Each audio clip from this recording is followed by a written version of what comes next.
Hello everyone, आप सबका फिर एक बार स्वागत है हमारे यूट्यूब चैनल एसएल हिल क्लासेस में। तो दोस्तों, आज हम सॉल्व कर रहे हैं 9th क्लास के एनसीईआरटी बुक का चैप्टर 7वां त्रिभुज की प्रश्नावली 7.1 का पार्ट अगला। तो चलिए वीडियो शुरू करते हैं। और हाँ दोस्तों, वीडियो शुरू करने से पहले अगर आपने अभी तक हमारे चैनल को सब्सक्राइब नहीं किया है तो प्लीज़ सब्सक्राइब कर लें और इसे लोगों के साथ शेयर कर दें। तो चलिए वीडियो शुरू करते हैं। तो देखिए दोस्तों, इस पार्ट में हम क्वेश्चन नंबर 6 से करने वाले हैं और इसके पहले के सभी पार्ट हमने करवा चुके हैं। तो अगर आपने वो नई वीडियो देखी तो लिंक डिस्क्रिप्शन में मिल जाएगी या फिर यहाँ पर आई बटन पर मिल जाएगी। तो देखिए क्वेश्चन नंबर 6 क्या कह रहा है। आकृति 7.21 यानी इस आकृति में AC बराबर AE कह रहा है कि AC ये वाली लाइन इसके बराबर है AE के, और कह रहा है AB बराबर AD, AB बराबर है AD के, और कह रहा है कि कोण BAD ये वाला कोण बराबर है कोण EAC इसके बराबर है। तो हमें दर्शाना है कि BC बराबर DE, कहने का मतलब कि BC बराबर DE ये प्रूव करना है। तो आइए देखते हैं। तो दोस्तों, जो दिया था हमने लिख लिया है, ये हमारे पास है चित्र। समझ में आ रहा है ना। हमें प्रूव करना है कि BC ये लाइन बराबर है हमारे पास DE के। ये कब हम प्रूफ दिखा सकते हैं, जब हम त्रिभुज BAC और ADE को दिखा दें सर्वांग सम। अगर हम BAC और ADE यानी देखना ये वाला त्रिभुज और ये वाला त्रिभुज, जब दोनों को हम सर्वांग सम दिखा देंगे तो CP CT से भी दोनों भुजाएं क्या हो जाएंगी, बराबर। तो इन्हें सबसे पहले हमें क्या दिखाना है, त्रिभुज सर्वांग सम दिखाना है। और जो दिया गया था वो हमने लिख लिया है। समझ में आ रहा है ना। तो सबसे पहले इन दोनों के लिए आइए सबसे पहले देखते हैं। यहाँ देखना हमें दिया गया है कि कोण BAD ये क्या बराबर है इसके कोण EAC दिया। तो यहीं से करते हैं कि कोण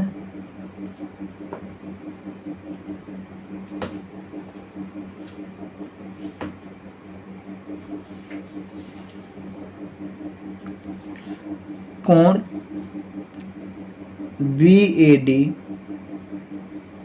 बराबर है कोण EAC के।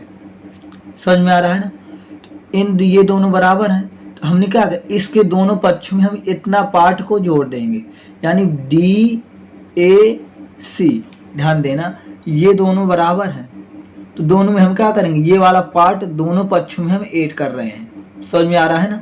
दोनों पक्ष में क्या कर देंगे, ऐड कर देंगे। लिखेंगे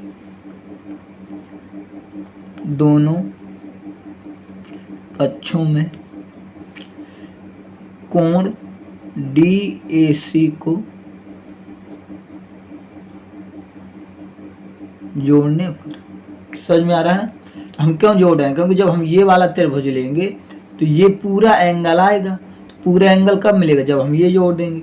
जब ये वाला त्रिभुज लेंगे तो ये पूरा एंगल आएगा। इस वजह से हम इससे जोड़ रहे हैं। तो जोड़ देंगे तो कितना हो जाएगा, कोण BAD प्लस कोण DAC बराबर हो जाए यहाँ से कोण EAC प्लस कोण DAC। तो देखिए दोस्तों, जब ये दोनों बराबर थे और हमने एक ही चीज़ को दोनों तरफ जोड़ा है तो ये सब क्या हो गया, आपस में बराबर। तो अब देखिए यहाँ से BAD और DAC मिलके क्या बन रहा है, BAC। तो यहाँ पे लिख सकते हैं कोण BAC बराबर। इसी तरीका और यहाँ ध्यान दीजिए, हमने क्या किया है कि BAD ये वाला कोण हो गया प्लस DAC मिलके क्या बनेगा, BAC। इस तरीके देखिए कि EAC प्लस CAD ये दोनों मिलके पूरा क्या बन जाएगा, EAD। तो यहाँ ले हो जाएगा कोण EAD। इसे मान लेते हैं समीकरण 1। यहाँ तक क्लियर है। तो आइए अब दोनों त्रिभुज ले लेते हैं, त्रिभुज BAC तथा त्रिभुज EAD में। लिखेंगे त्रिभुज BAC तथा त्रिभुज EAD में। ध्यान दें, दोबारा सुन लीजिए कौन कौन लिया है। BAC ये वाला त्रिभुज और लिया है EAD यानी ये वाला त्रिभुज। अब इन दोनों को हम क्या दिखाएंगे, सर्वांग सम दिखाएंगे। तो सबसे पहली बात हमें दिया गया है कि AE बराबर है, देखिए आप इस त्रिभुज की ये लाइन हुई और ये दूसरे इस वाले त्रिभुज की लाइन है, तो ये दोनों भुजाएं क्या हैं, बराबर हैं। तो एक चीज हमें बराबर मिल गई, तो यहाँ लिख सकते हैं कि अब AC बराबर है AE, ये क्या है हमें दिया है, एक लाइन मिल गई, समझ में आ रहा है ना। दूसरा हमने अभी दोनों कोणों को बराबर दिखाया कि BAC बराबर है EAD के, तो यहाँ पर हमने इससे दिया तो लिख दें कोण BAC बराबर है कोण EAD, ऊपर सिद्ध किया है।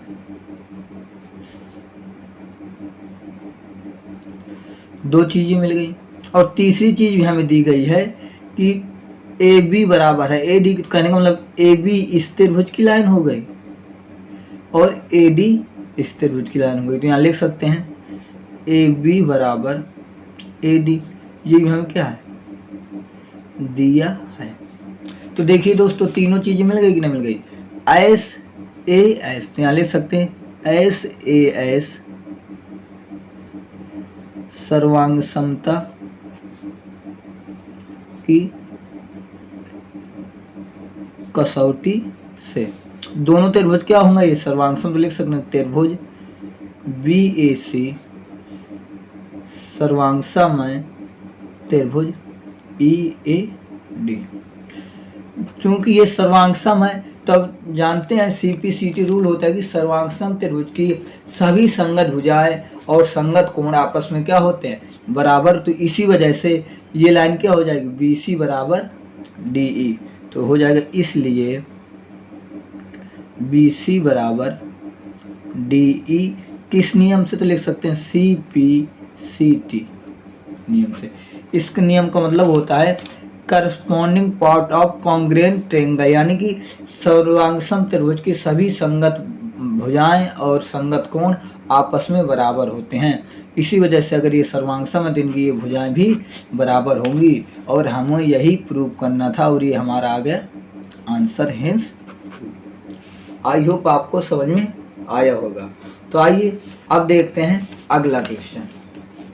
कह रहा है AB एक रेखाखंड है और P इसका मध्य बिंदु। कह रहे AB एक रेखाखंड है और P इसका मध्य बिंदु है।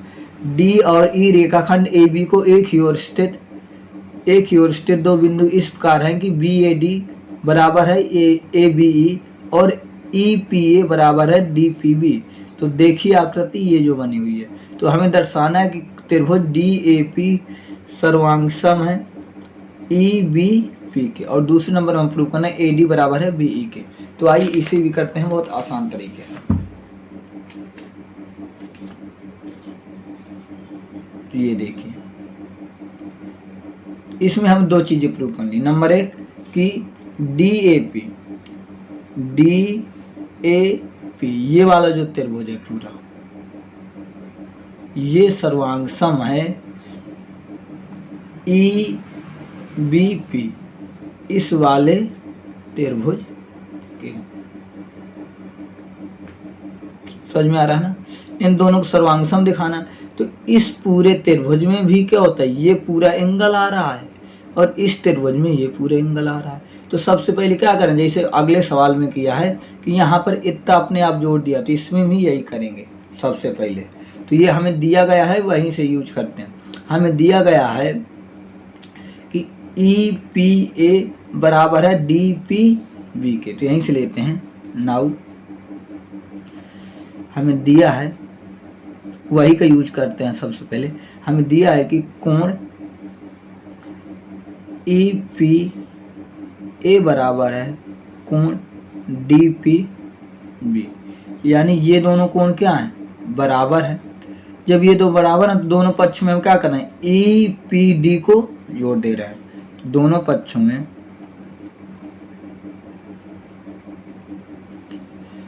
कोण ई पी डी को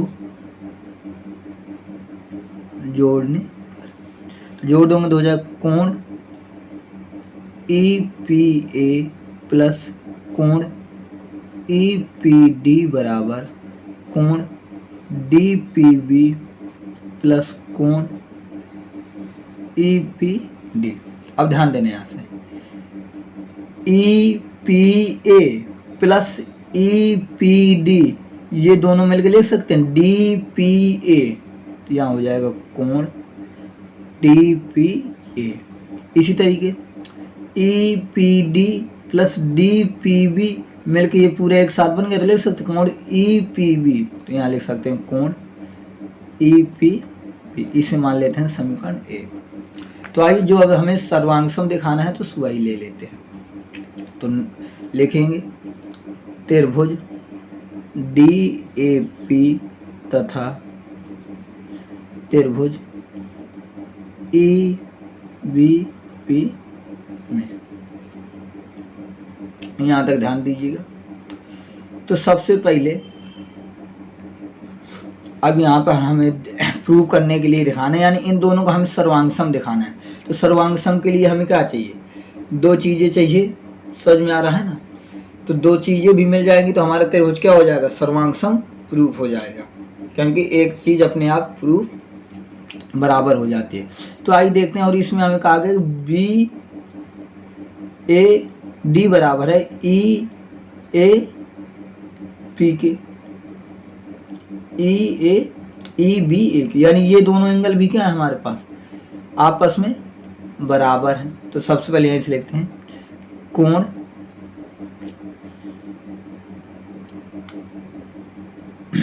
डी पी ए, पहले ये वाला ले रहे हैं, तो यहाँ से लिखना है कि कोण बी ए डी, तो आ जाएगा बी ए डी बराबर है कोण ए बी ई। ये हमें क्या है, दिया गया है, समझ में आ रहा है ना। ये हमें क्या कह रहा है, दिया गया है, यहाँ तक क्लियर है। और दूसरी चीज हमने अभी जस्ट ऊपर प्रूव किया है कि ये वाला एंगल पूरा इस वाले पूरे एंगल के बराबर है, ये जस्ट हमने प्रूव किया है। लिख सकते हैं कोण डी पी ए बराबर है कोण ई पी बी, समीकरण 1 से। और समीकरण 1 में हमने अभी प्रूव किया।